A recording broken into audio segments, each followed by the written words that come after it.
भारत की corona vaccine को लेकर दुनिया में खुशी की लहर। WHO ने भी देसी वैक्सीन का स्वागत किया, कहा कोरोना के खिलाफ जंग और तेज होगी। कोरोना वैक्सीनेशन को लेकर लखनऊ साइबर क्राइम सेल ने अलर्ट जारी किया। साइबर क्राइम सेल ने लोगों से सावधान रहने की अपील की और वैक्सीनेशन के नाम पर फर्जीवाड़े से सावधान रहने को कहा। अखिलेश यादव के समर्थन में कांग्रेस नेता राशिद अल्वी ने कहा कि बीजेपी विपक्ष को पॉलिटिकली खत्म करना चाहती है। अखिलेश यादव के बयान को नजरअंदाज नहीं किया जा सकता। वैक्सीन से कुछ भी करवाया जा सकता है। सीएम योगी ने गोरखपुर को दी करोड़ों रुपए की परियोजनाओं की सौगात, कहा यूपी को भयभीत करने वाले अब भयभीत होकर छोड़ रहे हैं प्रदेश। इशारों में विपक्ष पर निशाना साधा। प्रदेश में एक्सप्रेसवे, हाईवे और मेडिकल कॉलेज की निर्माण सामग्री की होगी जांच। मुख्यमंत्री योगी ने अब स्थापना परियोजना की निर्माण सामग्री की क्वालिटी जांचने के निर्देश दिए। संतों ने वाराणसी में किया काशी विश्वनाथ कॉरिडोर का स्थलीय निरीक्षण। मुस्लिमों से की अपील, ज्ञानव्यापी मस्जिद का परिसर हिंदुओं को सौंपे। कोरोना वैक्सीन को लेकर विपक्ष के बयान के बाद संतों की भी प्रतिक्रिया सामने आई है। काशी पहुंचे ज्योतिष पीठाधीश्वर जगतगुरु स्वामी वासुदेवानंद ने कहा कि पूरा भरोसा होने के बाद ही करें वैक्सीन का इस्तेमाल। यूपी में CAA NRC के खिलाफ आंदोलन में हिंसा का मामला, 4000 से ज्यादा आरोपियों पर चार्जशीट दाखिल। बिकरू कांड में फरार आरोपी विपुल दुबे पर 50,000 का इनाम घोषित। विपुल दुबे पर पहले 25,000 का इनाम था। लखनऊ के सिविल अस्पताल में भर्ती 4 महीने का बच्चा कोरोना पॉजिटिव। जानकारी के मुताबिक निमोनिया होने पर बच्चे को अस्पताल में कराया गया था भर्ती। बच्चे में कोरोना संक्रमण की पुष्टि के बाद PICU को 24 घंटे के लिए बंद कर दिया गया है। योगी सरकार ने बेसहारा और निराश्रित लोगों को राहत देने के लिए अहम सुविधा दी है। प्रदेश भर में बनाए गए रैन बसेरों का लोकेशन और पूरा ब्यौरा ऑनलाइन, गूगल पर ढूंढ सकेंगे रैन बसेरा। आगरा में जयपुर नेशनल हाईवे पर भीषण सड़क हादसा, 7 लोग गंभीर रूप से जख्मी। ड्राइवर को झपकी आने की वजह से मैक्स गाड़ी एक खड़े ट्रक से टकरा गई। गोंडा में पुलिस और बदमाशों के बीच मुठभेड़ में 3 बदमाशों को गिरफ्तार करने में कामयाबी मिली। हाथरस के चंद्रपा थाना क्षेत्र में 1.5 साल की मासूम के साथ दुष्कर्म का मामला आया सामने। जानकारी के मुताबिक मासूम अपने ननिहाल आई हुई थी। आरोपी गिरफ्तार। सीतापुर में गैंगस्टर मुजीब अहमद की हवेली पर कार्रवाई के दौरान खुलासा। मुजीब की हवेली में उसकी तत्कालीन SP LR कुमार और CO योगेंद्र सिंह के साथ तस्वीर रखी थी। आगरा में मामूली बात पर 2 पक्षों में मारपीट का एक वीडियो भी सामने आया है।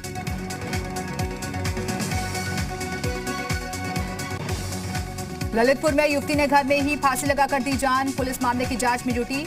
मंडावरा थाना क्षेत्र का मामला।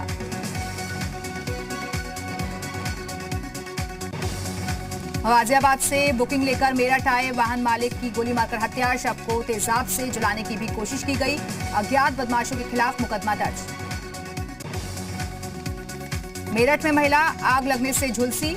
महिला की हालत गंभीर। परिजनों ने ससुराल वालों पर दहेज के लिए जलाने का आरोप लगाया। लखीमपुर खीरी में आपसी रंजिश में युवक की गोली मारकर हत्या। पुलिस ने जल्द ही आरोपियों को पकड़ने का दावा किया।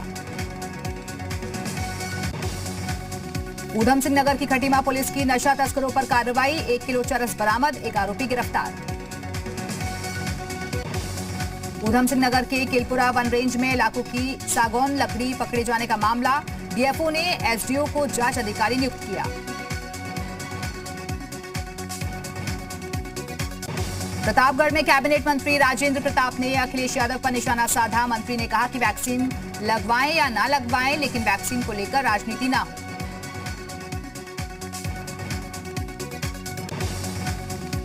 कोरोना की 2 वैक्सीन की मान्यता मिलने पर उत्तराखंड के मंत्री मदन कौशिक ने खुशी जाहिर की है और कहा कि केंद्र सरकार ने कोरोना की रोकथाम के लिए जबरदस्त काम किया। शामली में जिलाधिकारी ने वृद्ध गौ संरक्षण केंद्र का निरीक्षण किया। जिलाधिकारी ने गौ संरक्षण केंद्र के चारों तरफ त्रिपाल लगाने के निर्देश दिए। देवरिया में थाना महुआडीह का उद्घाटन कृषि मंत्री सूर्य प्रताप शाही ने किया। वैदिक मंत्रोच्चार के साथ हुआ उद्घाटन।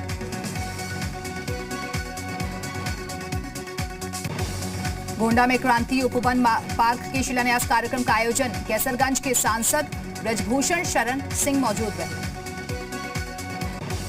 जसपुर में बारिश से किसानों के चेहरों पर खिली मुस्कान। गेहूं, गन्ना, आलू और मटर की फसल के लिए बारिश होगी फायदेमंद। दिल्ली गाजीपुर बॉर्डर पर आत्महत्या करने वाले बुजुर्ग किसान के शव का किया गया अंतिम संस्कार। रामपुर में किसान के शव पर तिरंगा डालकर ले जाया गया शव। जौनपुर में 7 साल के मासूम के अपहरण के बाद हत्या। फिरौती के लिए ट्यूशन पढ़ाने वाले आईटीआई छात्र ने साथी के साथ मिलकर की थी वारदात। एक आरोपी गिरफ्तार। शाहजहांपुर में जेल में आसाराम के सत्संग मामले में जेलर जेल अधीक्षक जांच में दोषी। 4 अन्य जेल कर्मियों की लापरवाही आई सामने। जल्द हो सकती है जेल अधीक्षक और जेलर पर कार्रवाई। यूपी कैडर के 22 आईपीएस के प्रमोशन के बाद जल्द ट्रांसफर होने की संभावना। रेंज और जिलों की तैनाती में हो सकता है बदलाव। लखनऊ नगर निगम में ऐप से हाजिरी नहीं भरने वाले अधिकारियों और कर्मचारियों पर अब सख्ती होगी। ऐसे अधिकारियों को दिसंबर का वेतन जारी नहीं किया जाएगा। प्रयागराज पुलिस ने मुठभेड़ के बाद अंतर्राज्यीय बदमाशों को गिरफ्तार किया है। बदमाश पर यूपी और एमपी में कई केस दर्ज हैं। रामपुर में किसानों ने समिति चेयरमैन के खिलाफ किया हंगामा। किसान आंदोलन पर विवादित बयान देने पर प्रदर्शन। चेयरमैन को जाहिर करना पड़ा बयान पर खेद। गोंडा में फर्जी सहायक अध्यापक को पुलिस ने किया गिरफ्तार। किसी दूसरे के प्रमाण पत्रों पर हासिल की थी नौकरी।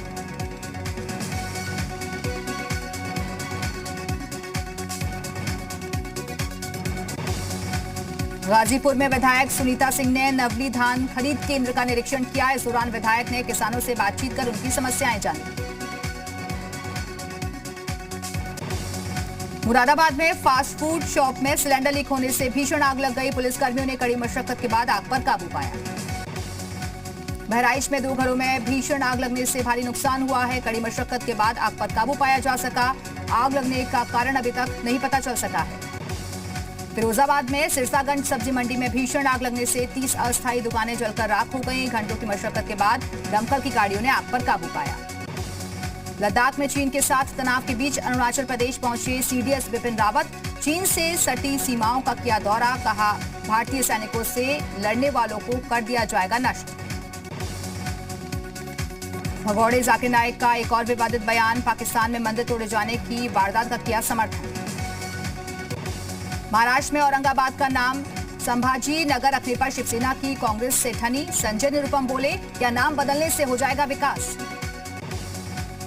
ग्रेटर नोएडा में जल्द बनेगा विश्व स्तरीय मल्टी मॉडल लॉजिस्टिक्स का हब। 7,725 करोड़ का होगा निवेश। प्रोजेक्ट के लिए integrated industrial township of greater Noida limited का गठन। आगरा में पुलिस चौकी फूंकने वालों पर होगी रासुका के तहत कार्रवाई। फोटो और वीडियो के आधार पर हो रही है बदमाशों की पहचान। अब तक 14 आरोपी गिरफ्तार। मेरठ में कुछ दिव्यांगों ने मिलकर एक रसोई शुरू की है जिसका नाम रखा है किचन पॉइंट। किचन पॉइंट की खास बात यह है कि कुक से लेकर डिलीवरी बॉय तक सभी दिव्यांग हैं। अमरोहा में सुबह के वक्त हुई बारिश और ओलावृष्टि से ठंड का प्रकोप बढ़ गया है। साथ ही ओलावृष्टि से फसलों को भी नुकसान हुआ। दिल्ली एनसीआर और लखनऊ में हो रही बारिश ने बढ़ाई ठंड। मौसम विभाग ने पहले ही जताई थी बारिश की आशंका। यूपी समेत उत्तर भारत के कई हिस्सों में बारिश और ओलावृष्टि की चेतावनी जारी। देहरादून के मौसम का मिजाज एक बार फिर से बदला है। शहर के कई इलाकों में देर रात हल्की बारिश हुई और अभी भी आसमान में काले बादल छाए हुए हैं। अब मिस्ड कॉल से बुक कर सकते हैं एलपीजी सिलेंडर। पूरे देश के ग्राहकों को मिलेगी ये सुविधा।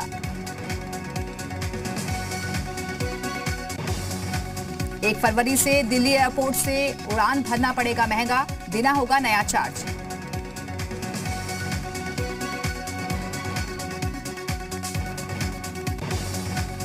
खादी एवं ग्रामोद्योग आयोग ने लॉन्च किया अपना ई कॉमर्स पोर्टल। इस पर 50,000 से ज्यादा उत्पाद मिलेंगे। 15 जनवरी से दिल्ली वालों को नहीं मिलेगी वोडाफोन आइडिया की 3G सर्विस।